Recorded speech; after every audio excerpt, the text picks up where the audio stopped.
எனக்குள்ளே இருக்கிறார். என்ன ஆனந்தம்! விடுதலை நாயகன் வெற்றியை தருகிறார். எனக்குள்ளே இருக்கிறார். என்ன ஆனந்தம்! நான் பாடி பாடி மகிழ்வேன், தினம் ஆடி ஆடி துதிப்பேன். நான் பாடி பாடி மகிழ்வேன், தினம் ஆடி ஆடி துதிப்பேன். எங்கும் ஓடி ஓடி சொல்லுவேன், எங்கும் ஓடி ஓடி சொல்லுவேன். என்னை சுஜீவிக்கிறார், என்னை சுஜீவிக்கிறார். விடுதலை நாயகன் வெற்றியை தருகிறார். எனக்குள்ளே இருக்கிறார். என்ன ஆனந்தம்! விடுதலை நாயகன் வெற்றியை தருகிறார். எனக்குள்ளே இருக்கிறார். என்ன ஆனந்தம்!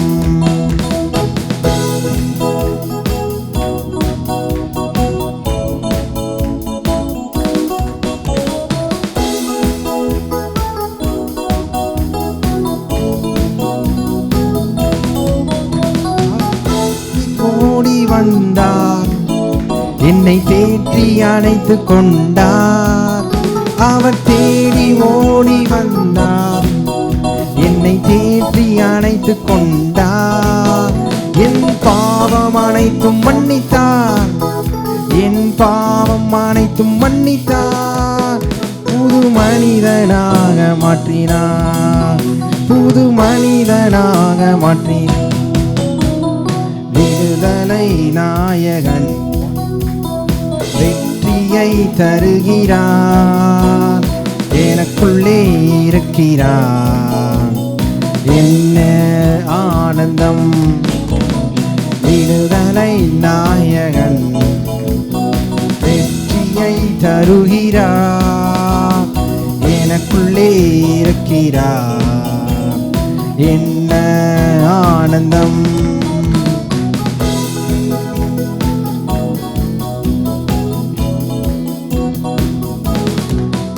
அவர் அன்பின் அபிஷேகத்தால் என்னை நிரப்பி நடத்துகின்றார்.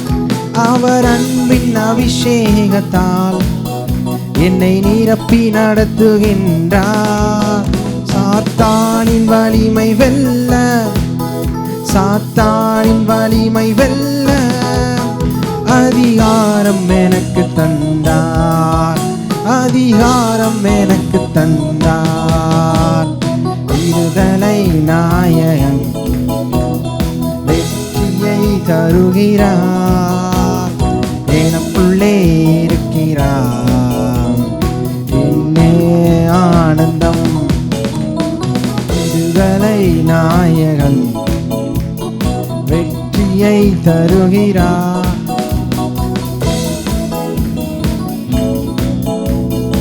என்ன ஆனந்தம்!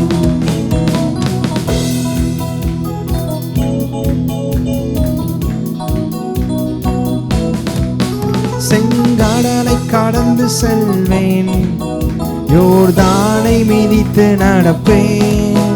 செங்கடலை கடந்து செல்வேன், யோர்தானை மிதித்து நடப்பேன். எரிகோவை சுற்றி வருவேன், எரிகோவை சுற்றி வருவேன். எக்காலம் ஊதி ஜெயிப்பேன், எக்காலம் ஊதி ஜெயிப்பேன். விடுதலை நாயகன் வெற்றியை தருகிறார். எனக்குள்ளே இருக்கிறார். என்ன ஆனந்தம்! விடுதலை நாயகன் வெற்றியை தருகிறார். எனக்குள்ளே இருக்கிறார். என்ன ஆனந்தம்! நான் பாடி பாடி மகிழ்வேன், தினமாடி ஆடி துதிப்பேன். நான் பாடி பாடி மகிழ்வேன். தினமாடி ஆடி துதிப்பேன். எங்கும் ஓடி ஓடி சொல்லுவேன். எங்கும் ஓடி ஓடி சொல்லுவேன். என்னை சுஜீவிக்கிறார். என்னை சுஜீவிக்கிறார். விடுதலை நாயகன் வெற்றியை தருகிறார். எனக்குள்ளே இருக்கிறார். என்ன ஆனந்தம். விடுதலை நாயகன் வெற்றியை தருகிறார். எனக்குள்ளே இருக்கிறார். என்ன ஆனந்தம். என்ன ஆனந்தம். என்ன ஆனந்தம். கரங்களை தட்டி கர்த்தரை ஸ்தோத்திரிப்போம். ஹல்லேலூயா.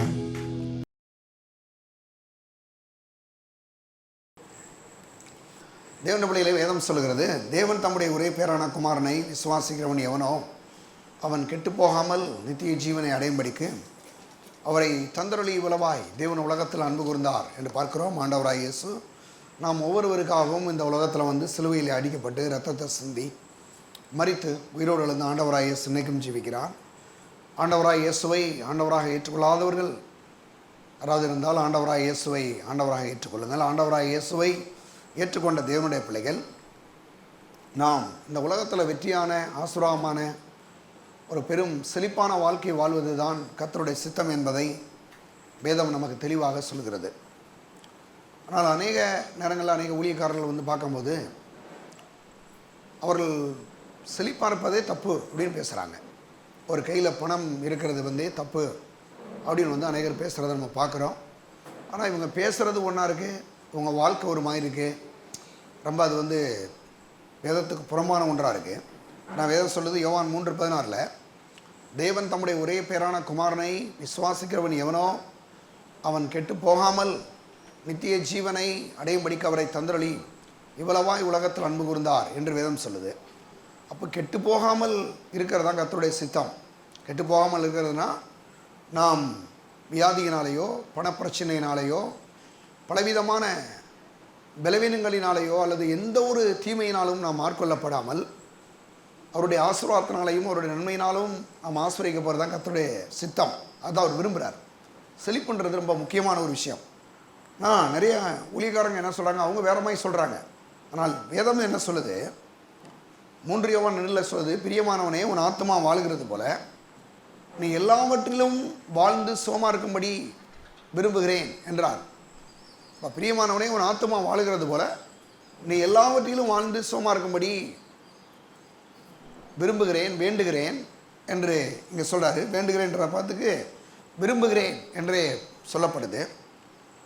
அப்போ அவருடைய விருப்பம்லாம் என்னென்னா நம்ம நல்லா இருக்கணும், நம்ம செழிப்பாக இருக்கணும், நம்ம சுகமாக இருக்கணும், நல்ல சமானமாக இருக்கணும், நல்ல ஒரு பெரிய ஆசீர்வதிக்கப்பட்ட மக்களாக இருக்கணும். இதைத்தான் பாருங்கள் கர்த்தர் வந்து என்ன பண்ணுறாரு, விரும்புகிறார். அப்போ நம்முடைய ஆத்மாவுக்கும் நம்முடைய செழிப்புக்கும் நிறைய ஒரு தொடர்பு இருக்குது. அதனால தேவனுடைய பிள்ளையிலே எப்போதுமே ஆத்மா மனதுன்னு எடுக்கும்போது நல்ல வெற்றியான ஆசீர்வாதமான காரியங்களவே நல்ல சிந்திக்க கற்றுக்கணும். பிசாசு வந்து பிரச்சனையை கொடுக்கறது மட்டும் இல்லாமல் பிரச்சனை நேரத்தில் நெகட்டிவானதெல்லாம் கொண்டு வரும். நெகட்டிவ் எப்படி ஆயிருமோ அப்படி ஆயிருமோ நான் கொண்டு வரோம். அதான் ஏற்றுக்கவே கூடாது. மனதை வந்து அங்கே தான் அட்டாக் பண்ணோம். பிசாசு சொல்லும், இப்படியாமா அப்படி ஆயிருமா அதாயிருமா இதாயிருமா. எல்லாம் சொல்லுங்கள், வேதம் சொல்லுது எதுவுமே ஆகாது, நல்லதுதான் ஆகும். பிசாசை பொறுத்தளவு பிரச்சனையை கொடுக்கறது மட்டும் இல்லாமல் பிரச்சனையை மத்தியில் நம்முடைய மனதை குழப்பறதே வேலையாக இருக்கும். அப்போ நம்ம அந்த நேரங்களில் என்ன செய்யணும் அப்படின்னா, நல்ல அந்த மனதை வந்து அதுக்கு தான் மன கண்ட்ரோலாக வச்சுக்கணும். எப்படின்னா, வியாதி நேரத்தில் வியாதியை பிசாசு வந்து போட்டுட்டு ஒரு சின்ன வியாதியாக தான் இருக்கும். அது இப்படி ஆயிருமோ அப்படி ஆயிருமோ அதாயிருமோ அப்படின்னு நம்மளை சிந்திக்க வைக்கும், பேச வைக்கும். அப்படிப்பட்ட ஒருபோதும் காரியங்களை நம்ம அனுமதிக்கவே கூடாது. நம்ம என்ன செய்யணும், நல்லா பாருங்கள், கர்த்தர் சொன்ன வசனங்களை பாசிட்டிவாக எடுத்து பேச கற்றுக்கொள்ளணும். அதான் பாருங்கள், அதுக்கு தான் இந்த வசனங்கள்லாம் நம்ம போதிக்கிறோம். பிரச்சனை நேரங்களில் பாசிட்டிவாக பேசுகிறது வந்து உலக மனுஷனால் முடியாது, ஆனால் நம்மளால முடியும். ஏன் முடியும்? ஏன் சொல்லுது, தேவனால் பிறப்பதெல்லாம் உலகத்தை ஜெயிக்கும், உங்கள் விசுவாசமே உலகத்தை ஜெயிக்கிற ஜெயம். அப்போ எல்லாத்துக்குமே ஜெயம் எப்படி அப்படின்னா கர்த்தருடைய வார்த்தை தான். அப்போ நம்முடைய மனது வந்து ஒரு பெரிய செழிப்படைய வேண்டும் சொல்கிறாரு. சங்கீதம் 35:27 அவர் சொல்கிறாரு, ஊழியக்காரருடைய சுகத்தை விரும்புகிற கர்த்தர் என்று சொல்கிறார்.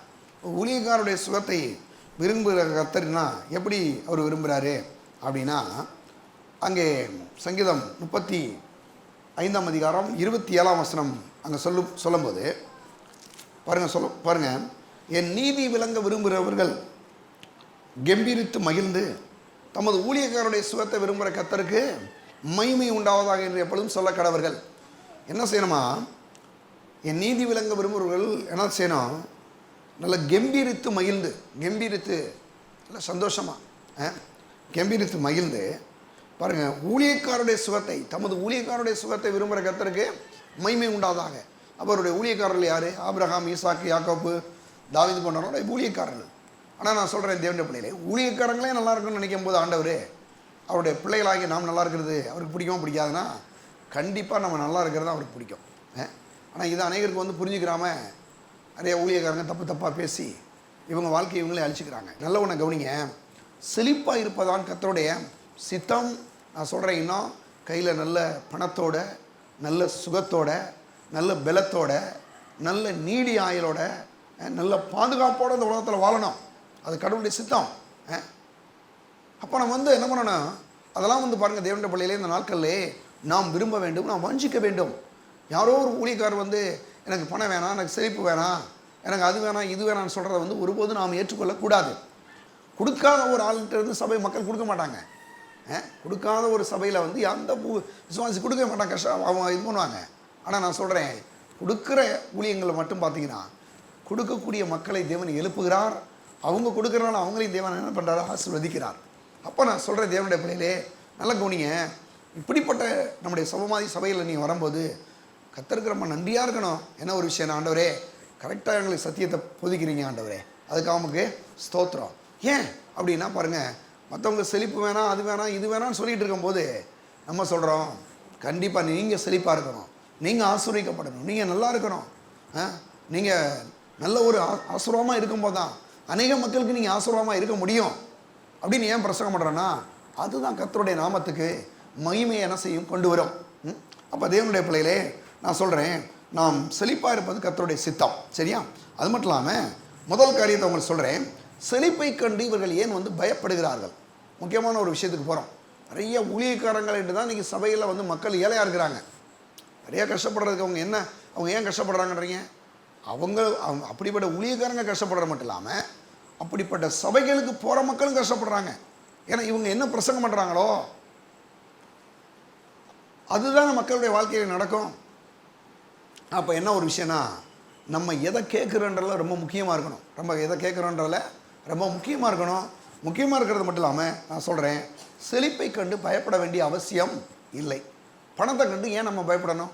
பணம் வரும்போது அவங்களுக்கு என்ன பயம்னா, பணம் வந்தால் ஒரு வேளை பின்மாறி போயிடுவோமோ, ஒரு வேளை பாவம் செஞ்சுருவோமோ, ஒரு வேளை பரலோகத்துக்கு நம்ம போக மாட்டோமோ, இப்படிப்பட்ட சில பயங்களை பிசாசு வந்து போட்டு மக்களை செழிப்பை பெற்றுக்கொள்ள விடாதபடி தடை செய்கிறான். அப்போ நம்ம என்ன பண்ணணும்னா, நாம் அப்படிப்பட்ட பயத்தோடு இருக்க வேண்டிய அவசியம் இல்லை. பணம் எந்த அளவுக்கு வந்தாலும் நம்ம ஆண்டவர் விட்டு கண்டிப்பாக என்ன செய்ய போகிறதில்ல, போக போகிறதே கிடையாது. அது மட்டும் இல்லாமல் பணம் வரும்போது இன்னும் அதிகமாக கர்த்தருடைய சமூகத்தில் அவரை மேலே அன்பு கூறுமே தவிர ஒரு நாளும் என்ன பண்ண மாட்டோம், பணம் வந்துருச்சே அப்படின்றனால வந்து நம்ம ஏதோ ஒரு மாதிரி நடந்து கொள்ள போகிறது இல்லவே இல்லை. நான் சொல்கிறேன், தேவனுடைய பிள்ளையிலே எவ்வளவு தான் கடவுள் வந்து நம்மளை ஆசீர்வதிச்சாலும், எவ்வளவு பணம் வந்தாலும், நான் சொல்கிறேன் உண்மையாக நல்லா கவனிச்சுங்க, ஒரு நாள் பெருமைக்கு நாம் ஒருபது இடம் கொடுக்கறது இல்லவே இல்லை. ஏன் கொடுக்க மாட்டோம் அப்படின்னா, பணம்ன்றது வந்து நம்ம திறமையினால் வரல, நம்முடைய ஏதோ நம்ம செஞ்ச ஒரு சில காரியங்கள்னால வரல. முழுக்க பணன்றது கர்த்தருடைய ஆசீர்வாதத்தினால வருது, அவருடைய கல்வாரி புண்ணியத்தினால வருது. அப்படி இருக்கும்போது யாருக்காவது வந்து உங்களுக்கு வந்து பயம் வருமா? ஏன்னா அவர் கொடுக்குறாரு, அவருடைய கல்வாரி புண்ணியம் இன்றைக்கி என்னை ஆசீர்வதிக்குது. இன்றைக்கி நீங்கள் செய்கிற தொழில்களோ வியாபாரங்களோ நீங்கள் செய்கிற விவசாயங்களோ ஆசீர்வதிக்கப்படுதுன்னா நான் சொல்கிறேன், முழுக்க கர்த்தருடைய ஆசீர்வாதம் தான், அவருடைய கல்வாரி புண்ணியம் தான். அப்போ இதனால தான் நம்ம என்ன பண்ணுறோம், ஆசீர்வதிக்கப்படுற போது ஒரு நாளும் செழிப்பை குறித்து நாம் பயப்பட வேண்டிய அவசியம் இல்லை. அது மட்டும் இல்லாமல் நாம் செழிப்படையும் போது முதல் காரியத்தை சொல்கிறேன். செழிப்பை தேவனுக்கென்று தேடாமல் தனக்காகவே தேடுவதனால்தான் என்னது அநேக மக்கள் செழிப்பை கண்டு பயப்படுகிறார்கள். செழிப்பு வரும்போது, பணம் வரும்போது தேவனுக்கென்று என்னது அந்த பணத்தை என்னது பயன்படுத்தாமல் தாங்களுக்காகவே தாங்கள் பாருங்க அடிச்சுக்குவாங்க இல்லையா, ஒரு மாதிரி வந்து நமக்குன்னு அந்த மாதிரி இருக்கிற ஆளுகளுக்கு தான் இது பெரும் பிரச்சனை. ஆனால் நான் சொல்கிறேன், ஆண்டவருக்குன்ற தசமபாங்களை கொடுக்குறோம், காணிக்கையில் கொடுக்குறோம், இன்னும் சபையில் இன்னும் சில தேவனுடைய பிள்ளைகள் ஊழியத்துக்குன்ற தனியாக கொடுக்குறாங்க. இதெல்லாம் போக இந்த மாதிரி ஊழியங்கள் நீங்கள் செய்யணும் அப்படின்னு அவங்க ஊழியத்திற்காகவே கொடுக்குறாங்க. இப்படிலாம் கொடுக்கும்போது என்ன ஆயிடுதுன்னா, நம்முடைய ஆதாரம் யார்? கர்த்தர் தான். மற்றெல்லாம் நீங்கள் கேட்டிங்கன்னா பணம் யாருக்காக கொடுத்தா போச்சு, பணம் கொடுத்தா ஐயோ போயிருமே போச்சு அப்படின்னு நினைப்பாங்க. ஆனால் நான் சொல்கிறேன் தேவனுடைய பிள்ளையிலே, நம்ம பணம் கொடுத்தோம்னா பணம் திரும்ப வரும். நல்லா தான் நம்பி அதெல்லாம் கொடுக்குறது. நல்லா பாருங்கள், கொடுக்கும்போது அவ்வளோ சாதாரணமாக கர்த்தர்கிட்ட சொல்லுவேன், ஆண்டவரே நான் அந்த விஷயத்துக்காக கொடுக்கும்போது சொன்னேன், நீ சொன்னீர் ஏழைக்கு இதை இறங்குறவன் கர்த்தருக்கு கடன் கொடுக்குறான்னு சொல்லியிருக்கிறீங்க. ஏதோ ஒரு அடிப்படையில் இருந்தாலும் அப்படி ஆயிட்டார். ஆனால் நான் சொல்கிறேன், உம்முடைய சமூகத்தில் விதைக்கிறேன், நீர் அறுவடையை கொண்டு வரோம். இன்னொரு விஷயத்தை நான் சொல்கிறேன், இந்த செழிப்பை எந்த இவங்க ஏன் பயப்படுறாங்கன்னா, கர்த்தர் கொடுக்குறாரு, கர்த்தர் தான் என் ஆதாரம், கர்த்தர் என் தேவையை சந்திக்கக்கூடியவர் அப்படின்னு விசுவாசிக்காத மக்கள்லாம் வந்து இவங்கெல்லாம் அப்படி பயப்படுறாங்க. பணம் போயிடும், பணம் போச்சுன்னா என்ன பண்ணுறது அப்படின்ற மாதிரி யோசிக்கிறாங்க. ஆனால் நான் சொல்கிறேன் தேவனுடைய பிள்ளையிலே, பணத்தை கர்த்தருக்காய் கர்த்தருடைய கரத்தில் வாங்கி என்ன செய்கிறோம்? கர்த்தருடைய கரத்தில் கொடுக்குறோம். பாருங்கள், தாவீது சொன்னா, உங்களுடைய கரத்தில் வாங்கி உங்களுடைய கரத்திலே கொடுக்குறோம் ஆண்டவரே. அப்போ கர்த்தர்கிட்ட விசுவாசித்து வாங்கி அதை கர்த்தருக்குன்னு கொடுக்கும்போது ஒரு நாளும் பாருங்கள் நமக்கு என்னது பெருமை வரப்போகிறது இல்லை, நம்ம பின்மாறி போக போகிறது இல்லை. கர்த்தர் பரலோகத்துக்கு நம்ம என்ன செய்ய போகிறோம்? கண்டிப்பாக போகும்போது சந்தோஷமாக தான் போக போகிறோம் இல்லையா? ஆனால் பிசாசு சொல்லி ஏமாற்றும் பாருங்க, நீங்கள் செழிக்கக்கூடாது, நீங்கள் பணம் வேணாம், அப்படி வேணாம், அப்படி வேணாம்னு பேசும். ஆனால் நான் சொல்கிற தேவனுடைய பிள்ளையிலே, கர்த்தருக்கென்று இந்த உலகத்திலே நாம் செழிப்படையும்படி ஒவ்வொருவரும் விரும்ப வேண்டும். அப்போ நான் சொல்கிறேன், நம்ம யாருக்கென்று ஐஸ்வர்யவன்களாய் செழிப்பான மக்களாக இருக்க வேண்டும் என்று சொன்னால், தேவனுக்கென்று நாம் செழிப்பான மக்களாக இருக்க வேண்டும். சரி, இதை பற்றி ஒரு பகுதிக்கு நம்ம போவோம். அப்போ செழிப்பை தேவனுக்கென்று தேடாமல் தனக்காகவே தேடுகிறனால்தான் செழிப்பை கண்டு ஜனங்கள் என்ன செய்கிறாங்களா? பயப்படுறாங்க. ஏன் பயப்படுறாங்க? தனக்கு நடிச்சுக்கிறாங்க, பயப்படுறாங்க. ஆனால் ஆண்டவருக்கென்று இந்த உலகத்தில் செழிப்பாக வாழணும் பாருங்கள், ஒரு முடிவெடுக்கும் போது கண்டிப்பாக செழிப்பு எவ்வளோ வந்தாலும் பயப்படவே மாட்டோம். எவ்வளோ பணம் வரட்டும், அது நம்மளை என்ன செஞ்சிட போகுது? ஒன்றுமே செஞ்சிடாது. ஆனால் பணத்தை கொடுக்கக்கூடிய தெய்வம் இருக்கார் பார்த்தீங்களா, அவர் அதோட பெரியவர். அவரை நோக்கணும், அவருடைய சமூகத்தில் ஜெபிக்கணும், அவரை தேடணும், அவருடைய வசனங்களை கேட்கணும், அவரை ஆராதிக்கணும் அப்படின்ற அந்த எண்ணம் வரும்போது நான் சொல்கிறேன் தேவனுடைய பிள்ளையிலே, இதெல்லாம் நமக்கு ஒரு பெரிய பொருட்டாகவே இருக்காது, ஒரு பெரிய பிரச்சனையாகவே இருக்காது. ஆனால் நான் சொல்கிறேன் தேவனுடைய பிள்ளை, நல்லா நீங்கள் ஒன்று கவனிங்க. அப்போ பணம் வந்து ஒருபோதும் நம்மளை கெடுக்காது, நமக்கு தீமை செய்ய போகிறதில்ல, நம்மளை பின்மாற்றத்துக்குள்ளே நம்ம போக மாட்டோம். நம்ம இன்னும் சொல்லப்போனால் பாருங்கள், பரலோகத்துக்கு போக மாட்டோமா இந்த மாதிரி சந்தேகம்னு அவசியமே இல்லை. ஆனால் பணத்தின் மீது நம்பிக்கை வச்சுருக்கவங்க தான் என்ன பண்ணுறாங்க? ஐயோ போயிடுமோ, அது போயிடுமோ, இது போயிடுமோ அப்படின்னு நினைக்கிறாங்க. நான் சொல்கிறேன், பணத்து மேலே நம்மளுடைய நம்பிக்கை இல்லை, பணத்தை கொடுக்குற தேவன் மீது நம்முடைய நம்பிக்கை விசுவாசத்தை என்ன செய்கிறோம்? வைக்கிறோம். அது அவர் தான் நம்முடைய ஆதாரமாக இருக்கிறார். அப்போ நம்ம பண ஆசை பணம் வந்து ஒன்றும் நம்மளை செய்யவே முடியாது. எடுங்க, ஒரு சில வசனங்களுக்கு போவோம். லூக்காஸ் விசேஷம் 12ஆம் அதிகாரத்துக்கு வாங்க. 12ஆம் அதிகாரம் அந்த 21ஆம் வசனம் மட்டும் உங்களுக்கு நான் வாசிக்கிறேன். தேவனிடத்தில் ஐஸ்வர்யவனாயிராமல் தனக்காகவே பொக்கிஷங்களை சேர்த்து வைக்கிறவன் இப்படியே இருக்கிறான் என்றார். என்ன சொன்னார்? இது ஒரு இந்த சம்பவம் உங்களுக்கு தெரியும். ஒரு பெரும் பணக்காரனுக்கு நிறையா வந்து விவசாயங்கள் நிலங்கள் நிறையா இருக்குது. அவனுக்கு நிறைய விளைஞ்சிருக்கு. விளைஞ்சோடனே அவன் என்ன சொல்கிறான் அப்படின்னு அந்த வசனம் சொல்லுது. இருங்க, நான் அதில் வந்து ஒரு சில வசனங்களை வாசிக்கிறேன். அவன் சொல்கிறான், 17ஆம் வசனத்தில் பாருங்களேன். அப்பொழுது அவன், நான் 16ஆம் வசனத்தில் கூட வரும், அல்லாமலும் ஒரு ஊமையை அவர்களுக்கு சொன்னார். ஐஸ்வர்யம் உள்ளவருடைய நிலம் நன்றாய் விளைந்தது. அப்பொழுது அவன், நான் என்ன செய்வேன்? என் தானியங்களை சேர்த்து வைக்கிறதுக்கு இடமில்லையே. நான் ஒன்று செய்வேன், என் களஞ்சியங்களை இடித்து பெரிதாய் கட்டி எனக்கு விளைந்த தானியத்தை என் பொருட்களையும் அங்கே சேர்த்து வைத்து பின்பு ஆத்துமாவே உனக்காக அநேக வருஷங்களுக்கு அநேக பொருட்களை சேர்த்து வைக்கப்படுகிறது. நீ இளைப்பாரி புசித்து குடித்து பூரிப்பாயிரு என்று என் ஆத்துமாவோடே சொல்லுவேன் என்று தனக்குள்ளே சிந்தித்து சொல்லி கொண்டான். தேவனோ அவனை நோக்கி, மதிகடனே, உன் ஆத்துமா உன்னிடத்தில் இருந்து இந்த ராத்திரியிலே எடுத்துக்கொள்ளப்படும், அப்பொழுது நீ சேகரித்து வைத்தவர்கள் யாருடையதாகும் என்றார். தேவனிடத்தில் ஐஸ்வர்யவனாயிராமல் தனக்காகவே பொக்கிஷங்களை சேர்த்து வைக்கிறவன் இப்படியே இருக்கிறான் என்றார். அப்போ நல்ல கவனிங்களேன், இது யாரை பற்றி சொல்லப்பட்டிருக்குன்னா, நல்லா வளைஞ்சிருச்சு, நல்லா மூட்டை மூட்டையாக வந்துருச்சு. வந்தோன்னா அவன் என்ன செய்கிறான், பெரிய ஒரு குடோனை கட்டி அதில் இன்னும் பெருசாக்கி அதில் ஃபுல்லாக நிரப்பி வச்சுக்கிட்டு நம்ம என்ன பண்ணணும், ஆத்மா பார்த்து பேசுகிறான். என்ன சொல்கிறான்னா, நீ அநேக ஆத்மாவே நீ என்ன பண்ணலாம், அநேக வருஷங்களுக்கு நீ சாப்பிடலாம் அப்படின்னு சொல்லி அவனை பார்த்து அவனுடைய ஆத்மா பார்த்து பேசிக்கிறான்.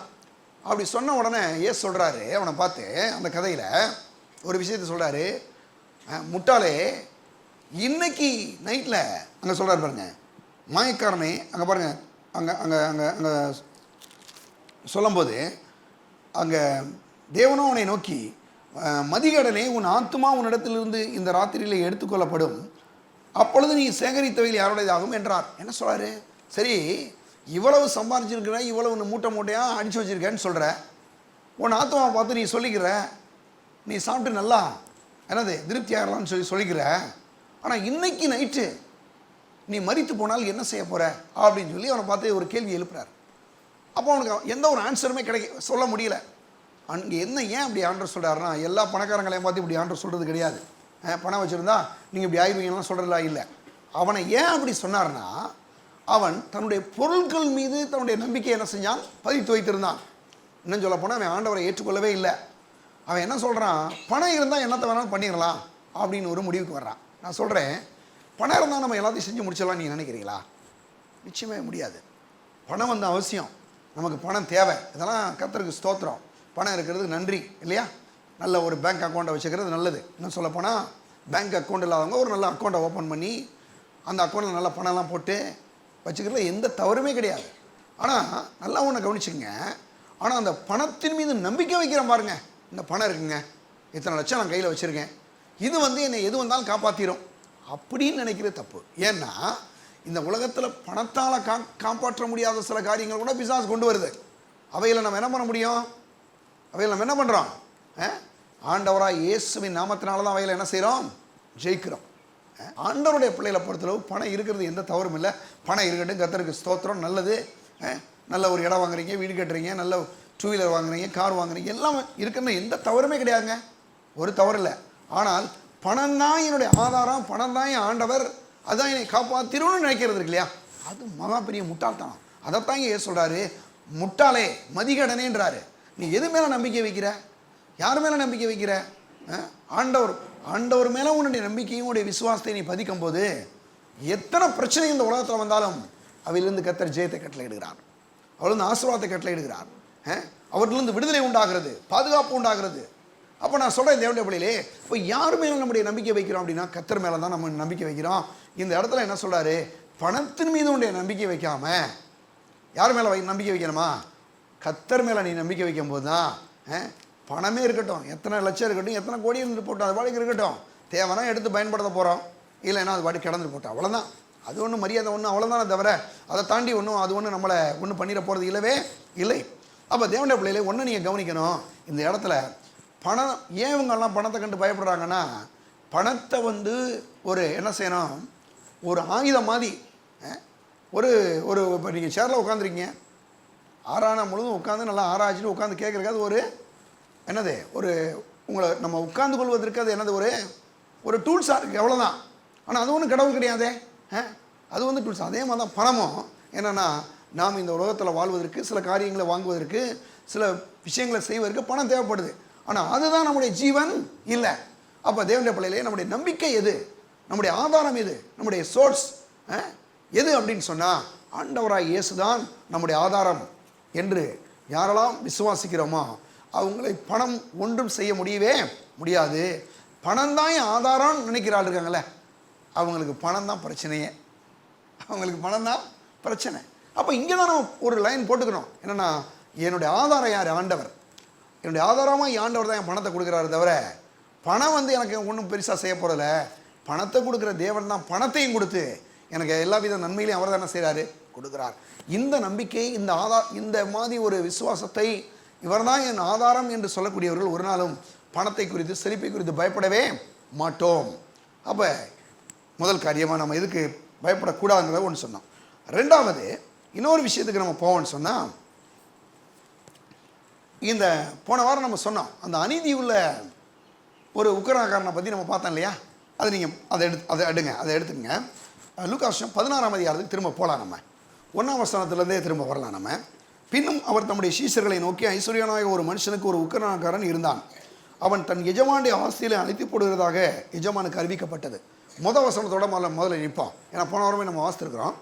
அப்போ எங்கே சொல்கிறாரு, ஒரு பெரிய பணக்காரர். அந்த பணக்காரருக்கு அங்கே என்ன ஆகுது அப்படின்னா, பின்னும் அவர் தம்முடைய சீசர்களை நோக்கி, ஐஸ்வர்யவனாகி ஒரு மனுஷனுக்கு ஒரு உக்கிரகாரன் தான், ஒரு கணக்கு பிள்ளை இருக்கான்னு வச்சுக்கோங்க, இருந்தான். அவன் தன் எஜமானுடைய ஆஸ்திகளில் அழித்து போடுகிறதாக எஜமானுக்கு அறிவிக்கப்பட்டது. அவன் என்ன பண்ணுறான், உள்ள வேலை பார்த்துக்கிட்டே அவனுடைய எஜமானுடைய எல்லா விதமான அந்த ஆஸ்திகளையும் பணத்தையும் அழித்து போடுறான். எடுக்கிறான், திருடிட்டு போகிறான், எடுத்து பாருங்கள், அவன் பாட்டு கொண்டு போகிறான். பாருங்கள், இப்போ நீங்களே இருக்கிறீங்க, நல்ல வியாபாரம் பண்ணுறீங்க, தொழில் பண்ணுறீங்க அப்படின்னா, அங்கே யாரோ ஒரு ஆள் டெய்லி ஒரு 2000 ரூபா எடுத்து பைக்கில் வச்சுக்கிட்டு போனார்னா நீங்கள் சும்மா விடுவீங்களா? ஆனால் இவனுக்கு இது அறிவிக்கப்படுது. யாருக்கு அறிவிக்கப்படுது? இந்த ஐஸ்வர்யவானுக்கு அறிவிக்கப்படுது. இந்த விஷயம் அறிவிக்கப்பட்டோன்னா அவன் என்ன பண்ணுறான், நேராக அந்த கணக்கு பிள்ளையை பார்த்து பேசுகிறான், அந்த உக்கிரகாரனை பார்த்து பேசுகிறான். என்ன பேசுகிறான் பாருங்களேன். அப்பொழுது எஜமான் அவனை வரவழைத்து, உன்னை குறித்து நான் இப்படி கேள்விப்படுகிறேன், இதென்ன உன் உக்கிரகாரன கணக்கை ஒப்புவி, இனி உக்கிரகாரனாக இருக்கக்கூடாது என்றான். நீ செய்ய, உன் கணக்கு பிள்ளைய அந்த எல்லா கணக்கையும் நீ என்னை கொண்டு வா. இனிமேல் நீ கணக்கு பிள்ளையாக இருப்பதற்கு நீ உனக்கு தகுதி இல்லை. ஏன்னா நீ நீ என்னுடைய ஆஸ்தியெல்லாம் நீ அழித்து போடுற, என் பணத்தெல்லாம் நீ விரயம் பண்ணுற அப்படின்னு சொல்லி அந்த முதலாளி இந்த கணக்கு பிள்ளைகிட்ட சொல்கிறான். சொன்னோன்னே ஏன் இப்படி சொன்னான்? முதல் பாயிண்ட்டுக்கு நான் வரேன், முதல் வசனத்துக்கே வந்துடுவான். முதல் வசனத்துக்கு ஏன் வரணும் அப்படின்னா, பணம் போகுது அப்படின்னோடனே இவன் அதை பற்றி ரொம்ப பெருசாக கோவப்படலை. வர்றான், ரொம்ப கூப்பிட்டு சொல்கிறான், எப்பா இங்கே பாரு, இனிமேல் உனக்கு வேலை கிடையாது. நீ ஏன்னா நீ என்னுடைய ஆசையை பூரா நீ அழித்து போடுற, அதனால் நீ உனக்கு இந்த வேலை செய்யறதுக்கு உனக்கு எந்த தகுதி இல்லை, போ அப்படி. அதுக்கு முன்னால் என்னுடைய எல்லாம் அந்த கணக்கை பூரா ஒப்புவி, எல்லாத்தையும் நீ எனக்கு எழுதி கணக்கு போட்டு கொடு அப்படின்னு சொல்கிறான். இவன் ஏன் இப்படி கேட்டான்? எதுவுமே அலட்டிக்கல. வேற தான் என்ன பண்ணியிருப்பான், குச்சி எடுத்து 4 போட்டிருப்பான்.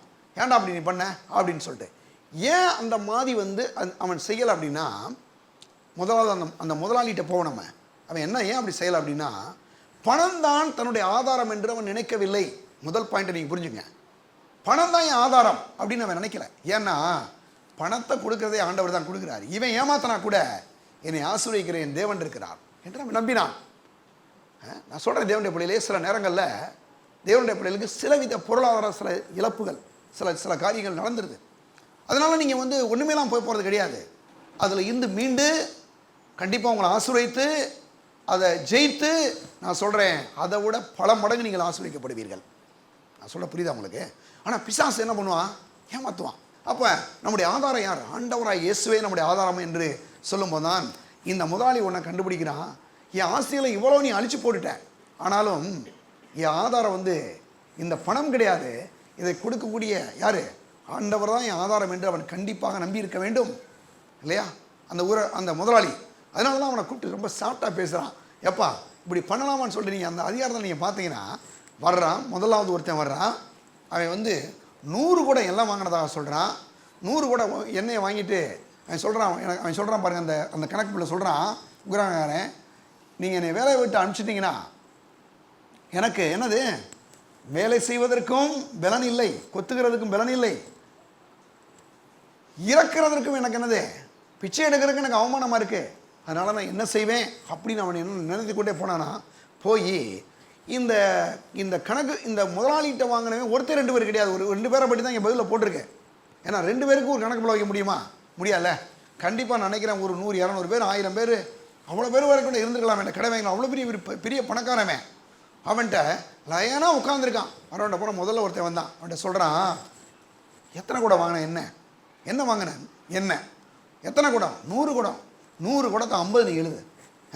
அடுத்து இன்னொருத்தன் வந்தான், எவ்வளவு நீ என்ன வாங்கின, கோதுமை எத்தனை குளம், 100 களம், நீ 80 எழுது அப்படின்னு சொல்லி இவன் என்ன பண்ணுறான், அதை ஒரு பொய் கணக்காக எழுதுறான்.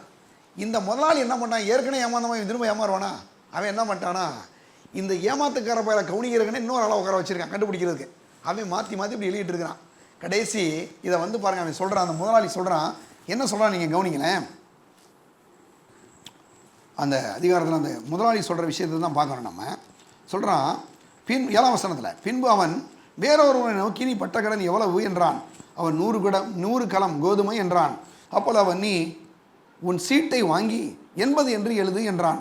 அநீதியுள்ள உக்கிரகாரன் புத்தியாய் செய்தான் என்று எஜமான் கண்டு அவனை மெச்சிக்கொண்டான். அல்ல கவனிங்களேன், அநீதி உள்ள அந்த உக்கிரகாரன் என்ன செஞ்சானா, ரொம்ப புத்திசாலித்தனமாக பண்ணானா. என்ன புத்திசாலித்தனம் பண்ணானா, வேலையை விட்டு வெளியில் போகிறான்.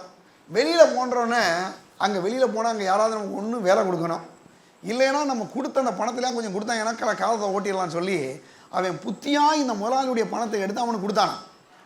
உடனே இதை கண்ட உடனே அவன் சொல்கிறான் பாருங்க, அநீதியுள்ள உக்கிரகாரன் புத்தியாய் செய்தான் என்று எஜமான் கண்டு அவனை மெச்சி கொண்டான். வெரி குட் அப்படின்றான். சொல்லுவான் அவனாதே.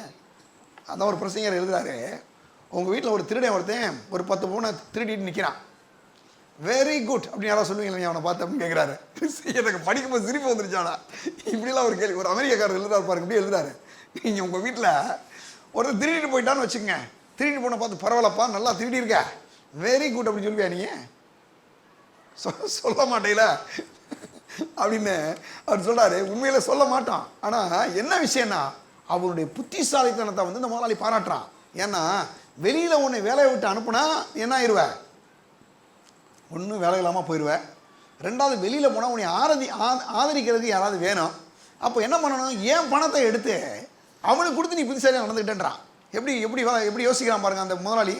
ஏன்னா அவன் பணத்தை ஆதாரமாக கொண்டவன் கிடையாது அந்த முதலாளி. யார்? கடவுளை ஆதாரமாக கொண்டவன். நான் சொல்கிறேன் தேவனுடைய பிள்ளைகளே, பணத்தை குறித்து நமக்கு இன்றைக்கி இருக்கக்கூடிய அபிப்பிராயம் என்ன வருங்கன்னா, பணம் என் ஆதாரம் கிடையாது, கர்த்தர் தான் என் ஆதாரம்னு சொல்லும் போது பணம் வந்து ஒரு நாளும் நம்மளை ஒன்றும் செய்யவே செய்யாது. பணத்தை பற்றி பயப்பட மாட்டோம். பணம் நம்மளை வந்து பாவம் செய்ய வச்சிடாது. பணத்தை கண்டு நம்ம பின்மாறி போயிட மாட்டோம். பணம் இருக்கிறனால பரலோகத்துக்கு போகாமல் இருந்துட போகிறது இல்லை. சில ஊழியக்காரங்களாம் சொல்கிறாங்க. ஆனால் நான் சொல்கிறேங்க, எது இருந்தாலும் கர்த்தர் தான் என் ஆதாரம், அவர் தான் என் நம்பிக்கை, அவர் தான் என் சோர்ஸ்ன்னு நீங்கள் நம்பும்போது ஒரு நாளும் எவ்வளவு பணம் வந்தாலும் எது இருந்தாலும் உங்களை ஒன்றும் செய்யவே முடியாது. இதுதான் என் ஆதாரம்னு நினைக்கிறவங்களுக்கு தான் பிரச்சனை. ஆனால் கர்த்தர் தான் என் ஆதாரம்னு நினைக்கும் போது கர்த்தர் அந்த பணத்தையும் நம்ம கொடுக்குறாரு. எல்லா விதமான நன்மைகளையும் தேவன் நமக்கு என்ன செய்கிறாருங்க, கொடுக்குறாரு. அது மட்டும் இல்லாமல் அங்கே வந்து கடைசி அவர் அதில் அந்த விஷயத்தை கவனிக்கும் போது சொல்கிறாரு, அநீதியுள்ள பாருங்க உக்கிரகாரன் புத்தியாய் செய்தான் என்று எஜமான் கண்டு அவன் மெச்சிக்கொண்டான். இவ்விதமாய் ஒளியின் பிள்ளைகளை பார்க்கலும் இப்பிரபஞ்சத்தின் பிள்ளைகள் தங்கள் சந்ததியிலே அதிக புத்திமான்களாக இருக்கிறார்கள். என்ன செய்கிறானா, ஒளியின் பிள்ளைகள்லாம் நம்ம ரட்சிக்கப்பட்டவங்க. ரட்சிக்கப்பட்ட ஆட்களை விட ரட்சிக்கப்பட்ட ஆளுக்கு வந்து புத்திசாலியாக இருக்கானா. பணத்தை எப்படியெல்லாம் போடலாம், எங்கே போட்டால் நமக்கு எவ்வளோ இன்கம் வரும், எவ்வளோ வட்டி வரும் பார்த்துருக்கீங்களா? சில ஆளுகள்லாம் பாருங்கள், அந்த சில ஆளுகளோட நான் பார்க்குறேன் பாருங்கள், எல்லா ஆளுகளையும் பார்க்குறேன். அதில் வட்டி கொடுக்குற ஒரு குரூப் வேறு இருக்குது பாருங்கள். அந்த குரூப்பு பாருங்கள், எப்போ பார்த்தாலும் வட்டின்னு தான் அலையிறான். அவனுடைய மனநிலையே பார்த்தீங்கன்னா, இங்கே அவனுக்கு இவ்வளோ கொடுக்கணும், அங்கே அவனுக்கு கொடுக்கணும், இன்றைக்கி இது வந்துச்சா அது வந்துச்சுன்னா இதே கால்குலேஷன் தான் இருக்கிறான். ஆனால் நான் சொல்கிறேன் அருமையானவளே, நல்ல கவனிங்களேன், கர்த்தருக்கு கொடுக்குற மாதிரி எவனாலையும் வட்டி கொடுக்கவே முடியாது. தெரியுமா? அது கர்த்தர் கொடுத்து பாருங்கள், அந்த வட்டியை பயங்கரமான வட்டி. ஏன்னா வேற சொல்லுது, அவர் அமுக்கி குலுக்கி என்ன செய்கிறாரா, சரிந்து விழும்படி கொட்டுறாரு. எவனா வட்டி இப்படி கொடுப்பானா, அமுக்கி குலுக்கி சரிந்து விழும்படி. நீங்கள் எந்த பேங்க்கில் வேணால் போடுங்க, அவங்க சொல்கிறாங்க 6 தான் கொடுக்குறாங்க, 6% தான் கொடுக்குறாங்க. இன்னும் ஒரு சில பேங்க் இருக்குது, அவங்க சொல்கிறாங்க சார் 9.5 கொடுக்குறாங்க, இவ்வளோ தான் கொடுக்குறாங்க. நீங்கள் ஒரு 5 லட்சம் 10 லட்சம் பேங்க்கில் போடுறீங்கன்னா அவ்வளோ தான் கொடுக்குறாங்க. ஆனால் நான் சொல்கிறேன், ஆண்டவர்கிட்ட கொடுத்தா அமுக்கி குலுக்கி சரிந்து விழும்படி கொடுக்குறாரு. அப்போ நம்ம என்ன பண்ணணும், நம்முடைய ஆதாரம் வந்து கர்த்தர் தான். அங்கே கொடுக்க கற்றுக்கணும். அது மட்டும் இல்லாமல் அவர் சொல்கிறாரு, அநீதியுள்ள அந்த வேலைக்காரன் எவ்வளோ புத்திசாலியாக நடந்துக்கிட்டான். உலக மக்கள் கூட அப்படி இருக்கிறான். கொஞ்சம் சிலருக்கு என்ன பண்ணுறான், சில காரியங்களை போய் செய்கிறான், அதை செய்கிறான், இதை செய்கிறான், நண்பர்களை ஏற்படுத்திக்கிறான். ஆனால் கர்த்தர் சொல்கிறாரு, நீங்கள் சொல்கிறாரு, அவனே அப்படி இருக்கிறானே, நீங்கள் கர்த்தர் உங்களுக்கு கொடுத்த பணத்தை வச்சு நீங்கள் என்ன பண்ணுறீங்க? ஒளியின் பிள்ளைகளே, ரட்சிக்கப்பட்ட தேவனுடைய பிள்ளைகளே, நீங்கள் என்ன செய்கிறீங்க அப்படின்னு ஒரு கேள்வி கேட்கிறார். என்ன செய்கிறாரா பாருங்கள், சொல்லும்போது சொல்கிறாரு, அநீதியுள்ள பொருட்களால் உங்களுக்கு சினையெதிரை என்ன செய்யுங்க, சம்பாதியுங்கள். அநீதியுள்ள உலக பொருட்கள், பணத்தை வச்சு, உங்களுக்கு கையில் பணம் இருக்குது, சில காரியங்கள் இருக்குது. ஒரு ஆளுக்கு வந்து சர்ச்சுக்கு வரக்கு கொஞ்சம் பணம் இல்லை, வாங்க ஒரு 5 ரூபா ஒரு 10 ரூபாய் கொடுத்து வாங்க ஆட்டோக்கு வாங்க. ஒருவேளை சிலருக்கு சில விஷயங்கள் நடக்கலை, இந்தாங்க அப்படின்னு சில காரியங்களை நாம் செய்யும்போது நான் சொல்கிறேன் தேவனுடைய பிள்ளைகளே, அதன் மூலமாய் திரளான மக்கள் ரட்சிக்கப்பட்டு என்ன பண்ணுவாங்க, சபைக்கு வருவார்கள். அவர் சொல்கிறார், இன்னொரு விஷயம் சொல்கிறாரு, நீங்கள் மாளும்போது அப்படின்னு என்ன சொல்கிறாரு, நீங்கள் ஒரு நாள் பரலோகத்துக்கு போகும்போது அங்கே உங்களுக்கு நண்பரை ஏற்படுத்தி கொள்ள வேண்டும். என்னதான் எல்லாருக்கும் நண்பர் இருக்காங்க, எல்கேஜியிலேருந்து ஆரம்பிக்குது. எல்கேஜியில் ஆரம்பிக்கிற ஃப்ரெண்டு வாக்கிங் ஃப்ரெண்டு வரைக்கும் ஃப்ரெண்டு இருக்குது. உங்களுக்கு ஒன்று தெரியுமா, பரலோகத்துலேயும் ஃப்ரெண்டு வேணுமா வேணாமா? என்ன சொல்கிறீங்க? அதுக்கு தான் பாயிண்ட்டுக்கு வரேன் நான். எல்கேஜியில் ஆரம்பித்து வாக்கிங்கில் போய் இப்போ எங்கே ஃப்ரெண்டு போன அடுத்து பரலோகம் வரைக்கும் ஃப்ரெண்டு இருக்கணும்னா இந்த அழிந்து போகக்கூடிய இந்த பொக்கிஷம், இந்த பணத்தை வைத்துக்கொண்டு இங்கே தான் அந்த ஃப்ரெண்டை சம்பாதிக்கணுமா? என்ன செய்யணும்? சுவிசேஷத்தை அறிவிக்கணும், ஆண்டவரை பற்றி சொல்லி அவங்கள சபைக்கு நீங்கள் கொண்டு வரும்போது பரலோகத்துக்கு நம்ம போகும்போது அங்கே ஒரு பெரும் கூட்டம், வாங்க வாங்க வாங்க வாங்க வாங்க அப்படி. நம்ம கல்யாணத்துக்கு போகிறீங்க, போன கல்யாணத்தில் உங்களை பார்த்து ஒரு வயலும் மதிக்காமல் இங்கே திரும்பிட்டு இருந்தாலும் எப்படி இருக்கும் உங்களுக்கு? உள்ளே போனோன்னே வந்தோன்னே வாங்க வாங்க வாங்க வர வந்த எந்த ஆளுனே தெரியாது, மூட்டை போட்டு நிற்க வேண்டியதான். கல்யாண வீட்டுக்காரங்களுக்கு பாருங்கள், மாப்பிள்ளை வீட்டுக்கும் பொண்ணு வீட்டுக்கும் ஒரு பெரும் பிரச்சனை என்னென்னா, அந்த ஆள் யாருனே தெரியாது, வணக்கம் வாங்க வணக்கம் வாங்க, கீழே குனிஞ்சுமே எந்திரிக்கிறக்குள்ளே போதும் ஆகிடுது. ஏன் அப்படின்னா அவங்களுக்கு அந்த மரியாதை கொடுக்க அவங்க விரும்புகிறாங்க. அப்போ தான் அவங்களுடைய என்னது வந்ததுக்கு ஒரு மரியாதை உண்டு. நான் சொல்கிறேன், இப்படி பரலோகம் என்னதுங்க, ஒரு தேவனுடைய பிரசனத்தினால் நிறைந்திருக்கக்கூடிய ஒரு இடம். அந்த இடத்துல உங்களை வரவேற்கக்கூடிய அப்படிப்பட்ட நண்பர்களை இந்த உலகத்தில் தான் நாம் சம்பாதிக்க முடியும். அதுக்கு இந்த பொக்கிஷங்களை, இந்த ஆண்டவர் கொடுத்த இந்த பணத்தை நம்ம என்ன பண்ணுமா பயன்படுத்த வேண்டும் சொல்கிறாரு. அழிந்து போகிற அவர் சொல்கிறாரு, அநீதியுள்ள உலகப் பொருட்களால் உங்களுக்கு சிநேகரை சம்பாதியுங்கள். அநீதியுள்ள பொருட்கள் என்ன சொல்கிறாரு, அது கொஞ்ச நாளைக்கு இந்த பணம் இருக்கும், அது ஒன்றும் பெருசாக அது வந்து நம்மளை ஒன்றும் பாதிக்க போகிறதில்ல. பரலோகத்தில் போய் இந்த பணத்தை வச்சு என்ன செய்ய போகிறோம், ஒன்றும் செய்ய முடியாது இல்லையா, எல்லாமே இங்கே தான். அப்போ என்ன பண்ணுறோம், ஒருத்தர் நம்ம நாட்டு இந்திய பணத்தை எடுத்து ஒரு டாலராக எப்படி மாற்றுறாரோ அதே மாதிரி நாமும் இந்த பணத்தை பரலோகத்தினுடைய ஒரு பொக்கிஷமாக மாற்ற முடியும். எப்படி மாற்ற முடியும் அப்படின்னா, ஆத்துமாக்களுக்கு இதை பணத்தை செலவிடும்போது, அநேகரை ஆண்டவருடைய சமூகத்தில் கொண்டு வரும்போது அது நம்முடைய பொக்கிஷமாக மாறுகிறது. சரியா? அப்போ நீங்கள் என்ன பண்ணணும் தேவனுடைய பிள்ளையிலே, வேதம் சொல்லுறதுக்கு சில வசனங்களை சொல்கிறேன், கடகடன் சொல்லி முடிச்சலாம். எடுங்க, நீதிமொழிகள் 11ஆம் அதிகாரம் 30ஆம் வசனம், ஒரு 2-3 வசனங்கள் கடகடன் முடிய போகிறோம். நீதிமொழிகள் 11:30.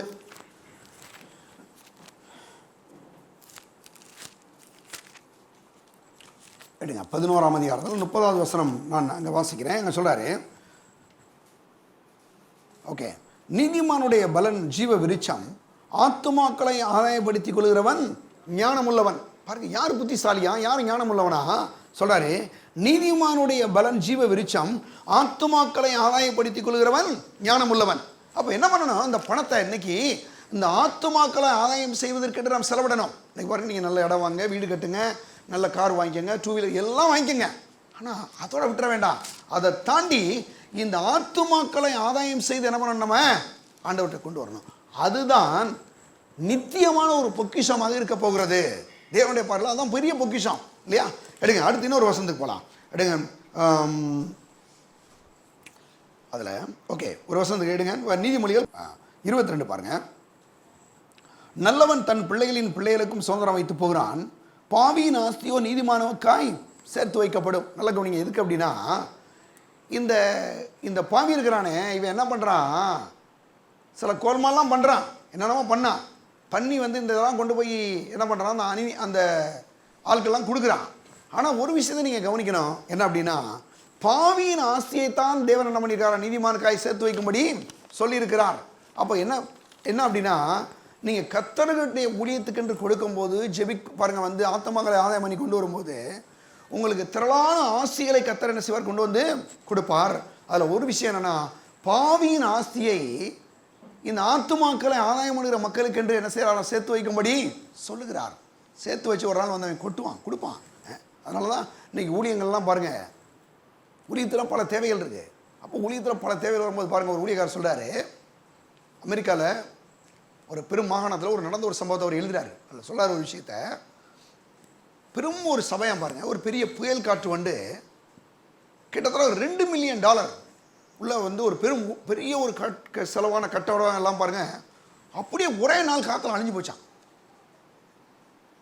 ஒரே நாள் காற்று அடித்து எல்லாத்தையும் அடிச்சுக்கிறது தள்ளி விட்டுருச்சு. பெரிய என்ன பண்ணுறனே அவர் தெரியாமல் இருந்தாராம்.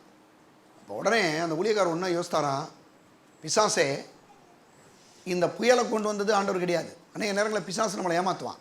ஏதாவது ஒரு தீமையை வந்து போட்டு ஆண்டவர் தான் செஞ்சிருப்பான்னு சொல்லுவான். அதை ஒருபோது நீங்கள் ஏற்றுக்கூடாது. யாருனாலுமே அது பிசாசு தான் செய்கிறான், ஆண்டவர் ஒருபோதும் செய்ய இல்லை.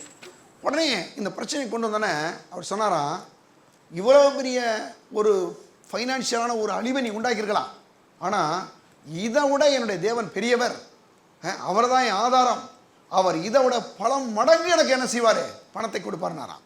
அவர் சொல்லார், சில மாதத்துக்குள்ளேயே அவர் இழந்து போனதை விட பல மடங்கு, எத்தனையோ $1 மில்லியன் அவருக்கு திரும்ப கடவுள் வந்து கொடுத்தாராம் பாருங்க. அப்போ நான் சொல்கிறேன், இன்றைக்கி கூட தேவனுடைய பிள்ளைகளே, நாம் கர்த்தருக்கென்று ஊழியங்களை செய்யும்போது, கொடுக்கும்போது, அந்த ஆத்துமாக்களை ஆதாயம் செய்வதற்கு ஊழியத்தில் என்று விதைக்கும் போது, ஆத்துமாக்களை ஆதாயம் பண்ணி உங்களுக்கு நண்பரை கொண்டு வரும்போது, நான் சொல்கிறேன், உங்களை தேடி பணம் வருமே தவிர பணத்தை தேடி நீங்கள் கஷ்டப்பட்டு ரொம்ப ஒரு மாதிரி பாடுபட வேண்டிய அவசியம் இருக்கவே இருக்காது. அப்போ நீங்கள் என்ன பண்ணணும்னா, என் ஆதாரம் யார், கர்த்தர் தான் என் ஆதாரம் அப்படின்னும் போது பாவியின் ஆஸ்தியை எடுத்து நீதிமானுக்கு அவர் கொடுக்குறார். அது மட்டும் இல்லாமல் அந்த எஜமானுடைய மனநிலையை பார்த்தீங்கன்னா, கர்த்தர் தான் என் ஆதாரம் என்பதை அறிந்து கொண்டான். கடைசியாக ஒரே ஒரு பகுதியை மட்டும் நான் வாசித்து முடிச்சிடுவோம். உபாகமம் 8:18 எடுங்க. உன் தேவனாய் கர்த்தரை நினைப்பாயாக. பாருங்கள், அது உள்ளே அதுக்கு முன்னால் உள்ள வசதி கூட வருவான். 17 என் சாமர்த்தியமும் என் கைபலனும் இந்த ஐஸ்வர்யத்தை எனக்கு சம்பாதித்தது என்று நீ உன் இதயத்தில் சொல்லிக்கொள்ளாமலும் எச்சரிக்கையாய் இருந்து. என்ன சொல்கிறாரு, எனக்கு இன்றைக்கி வந்திருக்கக்கூடிய இந்த பொருளாதாரம், இந்த பணம், செழிப்பு, இதெல்லாம் இருக்கே, இதை பற்றி அவர் சொல்கிறாரு, என் சாமர்த்தியமும் என் கைபலனும். என் சாமர்த்தியம், என் கைபலன், எனக்கு இருக்கக்கூடிய திறமையினாலேயோ, என் படிப்பினாலேயோ, என்னுடைய சில தகுதியினாலேயோ இந்த பணம் எனக்கு வந்துருச்சு நீ சொல்லிக்கொள்ள வேண்டாம் சொல்கிறாரு. என் சாமர்த்தியமும் என் கைபலனும் இந்த ஐஸ்வர்யத்தை எனக்கு சம்பாதித்தது என்று உன் இதயத்தில் சொல்லிக்கொள்ளாமல் எச்சரிக்கையாக இருந்து. அதை வந்து ஒரு நாள் அப்படி சொல்லாத. சிலர்லாம் சொல்லுவாங்க, நான் மாடா உழைச்சி ஓடா தேய்கிறேன், நான் கஷ்டப்பட்டு வேர்வை சிந்தி நெத்தி வேர்வை நிலத்தில் வந்து சம்பாதிச்சு இப்படி கஷ்டப்படுறேன் அப்படின்னு சொல்லுவாங்க இல்லையா? அப்படிலாம் நீ சொல்லாத. ஏன் சொல்லக்கூடாதுன்னு சொல்கிறாருன்னா, அடுத்த வருஷம் சொல்கிறாரு, உன் தேவனாய கர்த்தரை நினைப்பாயாக. அவரை பாரு, அவர் தான் இன்னைக்கு நீ நல்லா இருக்கிறதுக்கான ஆதாரம். அவர் தான், வேற எந்த மனுஷனும் கிடையாது, எந்த சொந்தக்காரனும் கிடையாது, எந்த நண்பனும் கிடையாது. யார் ஆதாரம்? கர்த்தர் தான் என் ஆதாரம். சொல்கிறாரு, உன் தேவனாய கர்த்தரை நினைப்பாயாக, அவரே உன் பிதாக்களுக்கு ஆணையிட்டு கொடுத்த தம்முடைய உடன்படிக்கையை உறுதிப்படுத்தும்படி என்ன சொல்கிறாராம் பாருங்க, இந்நாளில் உண்டாயிருக்கிறது போல ஐஸ்வர்யத்தை, இந்நாளில் உனக்கு உண்டாயிருக்கிறது போல ஐஸ்வர்யத்தை சம்பாதிக்கிறதுக்கான பலனை உனக்கு தருகிறவர், கொடுக்கிறவர். நல்லா கவனிச்சிங்களா? அப்போ இவ்வளோ பெரிய ஒரு ஐஸ்வர்யம், பணம் இதெல்லாம் எப்படி வருதுன்னு சொன்னால், உன் தேவனாகிய கர்த்தர் கூட ஒரு உடன்படிக்கை செய்திருக்கிறார். கல்வாரி சிலுவையில் அந்த உடன்படிக்கை நடந்தது. அவர் நம்முடைய எல்லா விதமான தரித்திரத்தை அவரை ஏற்றுக்கொண்டு நமக்கு எல்லா விதமான ஐஸ்வர்யத்தை அவர் நமக்கு கொடுத்திருக்கிறார். அப்போ அந்த உடன்படிக்கையை செய்ததுனால தான் இந்நாளில் உனக்கு உண்டாயிருக்கிறது போல ஐஸ்வர்யத்தை சம்பாதிப்பதற்கான பலனை, அந்த ஆற்றலை, அந்த அபிஷேகத்தை, அந்த வாய்ப்பை, அந்த அனுகூலத்தை தேவன் உனக்கு கொடுத்திருக்கிறார். அப்போ இவ்வளவு கொடுக்குற ஒரு இதை விட்டுட்டு நம்ம போய் அந்த பணத்தை பிடிச்சிட்டு இருக்க போகிறோம் கிடையாது. யாரை பிடிக்க போகிறோம்? ஆண்டவராய் இயேசு தான் என் ஆதாரம். அந்த ஆதாரம் உள்ள தெய்வத்தை பற்றி இன்றைக்கி நான் சொல்ல போகிறேன். அவர் தான் இன்றைக்கி நான் நல்லா இருக்கிறதுக்கு காரணம் அப்படின்னு சொல்லும்போது நான் சொல்கிறேன், தேவனுடைய பிள்ளையிலே, இந்த ஆண்டவரை குறித்து நம்மளால் அறிவிக்காமல் இருக்க முடியுமா? கண்டிப்பாக சொல்கிறேங்க. பண விஷயத்தில் நீங்கள் ஆசீர்வதிக்கப்படும் போது ஒன்றுக்கு நீங்கள் எப்பயுமே நன்றியாக இருக்கணும். அதை கொடுத்த ஆண்டவருக்கு எப்போதுமே நன்றியாக இருக்கணும். உங்கள் மூலமாக இன்னும் அநேகர் இப்படிப்பட்ட வாழ்வை அடைய வேண்டும் என்று ஒரு நல்ல தீர்மானத்தையோட நீங்கள் இருக்க வேண்டும். கண்டிப்பாக நான் சொல்கிறேன். இன்னும் குறிப்பாக நீங்கள் நல்லா ஆசீர்வதிக்கப்படுறீங்களா? நீங்கள் சொன்னதான் மக்கள் கேட்பாங்க. நான் போய் சொன்னால் பாஸ்டர் இதை மாற்ற வந்திருக்காரான்னு பார்க்குறேன். இன்னும் கேட்குறான், உங்கள் மாதத்தில் நீ இறக்க வந்திருக்கீங்களா நீங்கள் அப்படின்னு கேட்குறான். ஃபாதர் என்னை எங்கள் சேர்க்கலான்னு பார்க்குறீங்களான்னு கேட்குறான் ஒரு ஆள். இல்லை, ஆனால் நீங்கள் சொல்லி பாருங்கள், அநேகர் நீங்கள் கஷ்டப்பட்டு வந்தீங்க, நீங்கள் ரொம்ப நல்லா இருக்கிறீங்க, நீங்கள் உயிருள்ள சாட்சிங்க, ஜீவனுள்ள ஒரு சாட்சியாக நீங்கள் இருக்கீங்க. உங்கள் ஊரில் நீங்கள் ஒரு நல்ல தொழில் பண்ணுறீங்க, வியாபாரம் பண்ணுறீங்க, ஒரு நல்ல ஒரு கவர்மெண்ட் ஜாப்பில் இருக்கீங்கன்னா, ஒரு நாள்லாம் இப்படி இருந்தேன், ஆனால் இன்றைக்கி கர்த்தர் இப்படி ஆசீர்வதித்திருக்கிறார். நீங்கள் சொல்கிற சாட்சி எவ்வளோ எஃபெக்டாக இருக்கும் நீங்கள் யோசித்து பார்த்தீங்களா? ஏன்னா அவருடைய நாமத்தை நீங்கள் மகிமைப்படுத்துகிறீர்கள் இல்லையா? அப்படிப்பட்ட ஆட்கள் மூலமாக தான் கர்த்தர் மக்களை ரட்சிப்புல கொண்டு வருவார். நான் சொல்கிறேன், உங்களுக்கு புரியுதா? பணம் பணம் பணம் அலையிறவன்ட்ட வந்து நடக்க போகிறதில்ல. பணத்தை கொடுத்த தேவனே இன்னைக்கு நீ ஆசிரியத்திருக்கிறார். இன்னைக்கு இவ்வளோ நல்லா இருக்கேன் இல்லையா? இந்த மாதிரி ஒரு நல்ல ஒரு வீடு கட்டியிருக்கேன், ஒரு இடத்த வாங்கியிருக்கிறேன், வீடு கட்டியிருக்கிறேன், இன்னைக்கு இவ்வளோலாம் வச்சுருக்கிறேன். இதுக்கெல்லாம் யார் காரணம்? அவர் தான் என் ஆதாரம் அப்படின்னு நீங்கள் சொல்லும்போது, நீங்கள் அந்த ஊரில், அந்த தெருவில், அந்த பகுதியில், அந்த நீங்கள் வேலை செய்கிற இடங்களில் நீங்கள் ஒரு சாட்சியாக இருக்கிறீங்க, ஒரு உயிருள்ள சாட்சியாக இருக்கிறீங்க. நீங்கள் சொல்லும்போது அதை அப்படியே அந்த மக்கள் ஏற்றுக்கொள்வார்கள். அப்போ நீங்கள் தான் என்ன பண்ணணும்? கர்த்தர் தான் என் ஆதாரம், பணம் என் ஆதாரம் இல்லை. இந்த பணத்தை கொடுத்த தேவனை நான் மகிமைப்படுத்த போகிறேன் என்று நான் சொல்கிறேன். அவர் கொடுத்த பணத்தையும், அவர் கொடுத்த ஆசீர்வாதங்களையும், அவர் கொடுத்த பலனையும் வைத்துக்கொண்டு அநேக மக்களுக்கு சுவிசேஷத்தை அறிவித்து நீங்கள் சபைக்கு கொண்டு வரும்போது, ஒரு நாளும் நான் சொல்கிறேங்க, ஆத்துமாதாயம் பண்ணுறாளுங்க, பணத்தை பற்றி நீங்கள் பயப்படணும் அவசியமே இல்லை. பணம் இருந்தாலும் பயப்பட வேணாம், பணம் இல்லைனாலும் பயப்பட வேணாம். ஏன்னு சொல்கிறது தெரியுமா? பணம் இருக்குன்னா அந்த பணம் கர்த்தர் கொடுத்த ஆசீர்வாதம் நீங்கள் நம்புவீங்க, பணம் உங்களை ஒன்றும் செய்ய போகிறது இல்லை. பணம் இல்லையா? பணம் இல்லாத ஆளுக்கு பணத்தை கர்த்தர் கொண்டு வந்து கொடுப்பார். அப்போ என்ன, யார் ஆதாரம்? கர்த்தர் தான் என் ஆதாரம், அவர் தான் என் சோர்ஸு, அவர் தான் என் ஊற்று அப்படின்னு நம்புகிற மக்களை ஒருபோதும் பணம் ஒன்றும் செய்ய முடியாது. அந்த பணத்தை குறித்து, செழிப்பு குறித்து பயப்பட வேண்டிய அவசியம் இல்லை. நான் சொல்கிறேன், பணத்தை குறித்து தேவனுக்கு கணத்தையும் மகிமையும் துதியும் ஸ்தோத்திரத்தையும் ஏறெடுத்து பண்ணி அவருக்கு மகிமையை செலுத்தி இன்னும் இந்த கிறிஸ்தவ வாழ்க்கையில் என்ன பண்ணுவோம்? செழிப்படைவோம். எதுக்கு செழிப்படைய போகிறோன்னா, ஆண்டவராய் இயேசு கிறிஸ்துவுக்காக இந்த உலகத்தில் செழிப்படைய போகிறோம். ஆண்டவராய் இயேசு கிறிஸ்துடைய நாம மகிமைக்காக இந்த உலகத்தில் ஐஸ்வர்யங்களோட வாழ போகிறோம். இதுதான் கர்த்தருடைய சித்தம். கர்த்தர் உங்களை ஆசீர்வதிப்பார். பரலோக பிதாவை நம்மை துதிக்கிறோம், உங்களுக்கு நன்றி செலுத்துகிறோம். உடைய பிள்ளைகள் மேலே ஆண்டவராய் இயேசுவின் ரத்தத்தை மீண்டுமாக நாங்கள் தெளிக்கிறோம். என் தேவன் தம்முடைய மகிமையின் ஐஸ்வர்யத்தின்படி கிறிஸ்து இயேசுக்குள் நம்முடைய பிள்ளைகளுடைய எல்லா குறைகளும் நிறைவாக்குவீராக. கர்த்தாவே, நீங்கள் மெய்ப்பராக இருக்கிறபடியால் நாங்கள் தாழ்ச்சியடைய மாட்டோம். ஆண்டவரே கர்த்தாவே, நீங்கள் எதிரிகள் முன்பதாக எங்களுக்கு ஒரு பந்தி ஆயத்தப்படுத்தி எங்கள் தலையை எனையால் அபிஷேகம் பண்ணுகிறீர். ஆண்டவரே, எங்கள் ஆத்மாவை தேற்றுகிறீர். உடைய நாமத்தின் நிமித்தம் எங்களை நீதியின் பாதையில் நடத்துகிறீர். உடைய ஜனங்களை நீர் ஆசீர்வதிக்கிறீர். ஆண்டவரே, அப்படி செய்ததுக்காக நன்றி செலுத்துகிறோம். இயேசுவின் நாமத்தில் ஜெபிக்கிறோம் பிதாவே, ஆமென். உடைய கர்த்தராகிய இயேசு கிறிஸ்துவின் கிருபையும் பிதாவாகிய தேவனுடைய அன்பும் பரிசுத்த ஆவியானவருடைய ஐக்கியமும் இப்பொழுதும் எப்பொழுதும் நம்மோடு கூட இருப்பதாக. ஆமென். இயேசு ராஜாவுக்கே, இயேசு ராஜாவுக்கே, இயேசு ராஜாவுக்கே. கர்த்தர் உங்களை ஆசீர்வதிப்பார்.